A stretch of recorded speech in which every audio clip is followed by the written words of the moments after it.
Olá!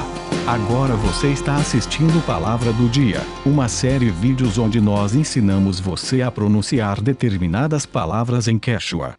Portanto, a nossa palavra do dia para hoje é Senka. Senka. Senka. em português, a palavra Quechua Senka. significa nariz.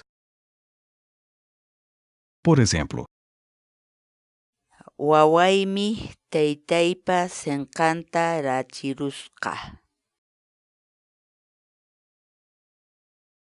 Tente e baixe nossos programas de verificação ortográfica em Quechua, usando nossas aplicações web ou desktop.